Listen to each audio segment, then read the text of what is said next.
Mr. William O'Hare sent us the following question. King Charles III is well known for his Highland attire. What other members of the post-Victorian monarchy wore the kilt, and did any of them influence a shift in fashion or style? I'd say a lot of them wore it. All of them. Yeah. Whether they still wear Bottom it. line. Yeah. All of them. Yeah, but I thought you wanted me to... Since Victoria, it's kind of become a thing that when a member of the royal family is in Scotland, they tend to wear a kilt. Right. It is not every single one, Prince William being the notable current exception, who in his adult life has chosen or opted not to wear a kilt. As a lad, his parents put him in a kilt and said, nope, you're wearing this. Right. Now that he's older and can decide what he wants to wear for himself, he's opted not to. Mm-hmm. But a lot of them have worn it, especially to Highland games and gatherings and things like that. But it's not outside of Charles. I don't think anyone has been a trendsetter. Like they love it. He's really embraced it. I think that's the thing. I think he, back when he was just Prince Chucky, he really was into Scottish culture and supporting Scottish stuff anyway. I mean, there are a lot of ties between the royal family and Scotland anyway. Like William, who eschews wearing the kilt, actually is a graduate of St. Andrews.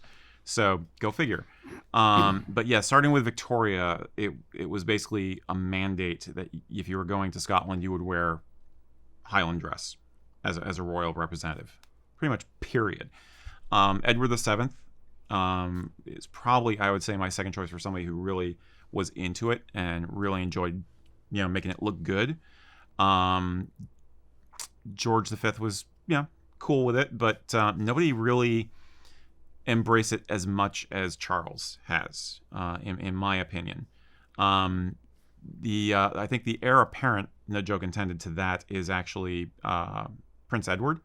I've seen a couple of pictures of him out and about, and there was one I just happened that really caught my eye.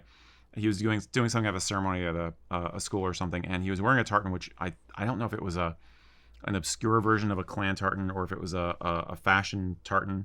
It looked more like a fashion tartan, but he looked damn good, and he looked very contemporary, and he was obviously into it. So I think he's probably the one who's taken the torch from His Majesty, and is going to be the one who's really carrying forward the royals being into it. Edward the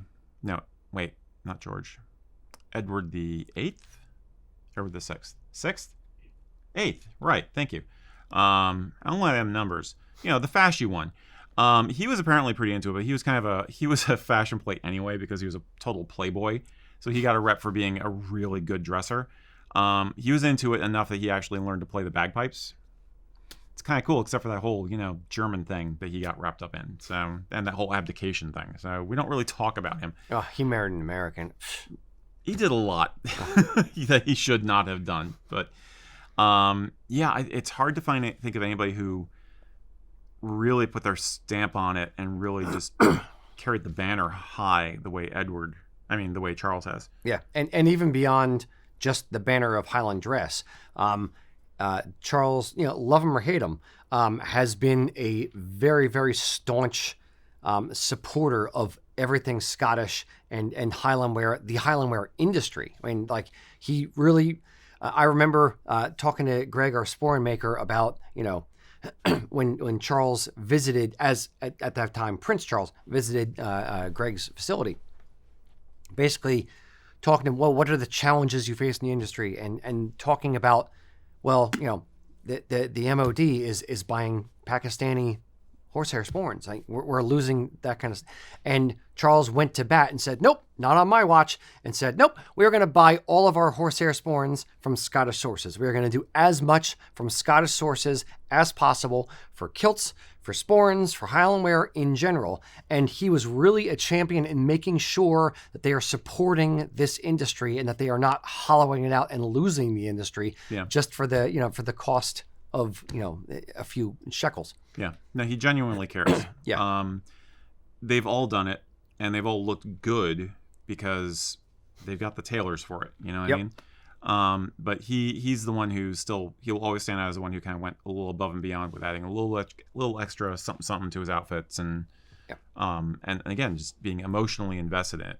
So it'll be interesting to see what happens in the future. Like I said, I think William for some reason has an issue with it. Nobody knows quite why. Apparently, the Scots themselves are not that concerned about whether he wears one or not. But Prince Edward seems like he's really into it. So we'll see what happens next. But it goes basically. I think it's Edward VII to Charles III. They're the two most important ones who have ever done it. Yeah, agreed. Now we know that Charles, love him or hate him, does it well. What I want to know is what celebrity, what personality, where do you look to for inspiration for your Highland wear outfit? Tell me down in the comments. Also, if you like this content, please remember, subscribe to the channel.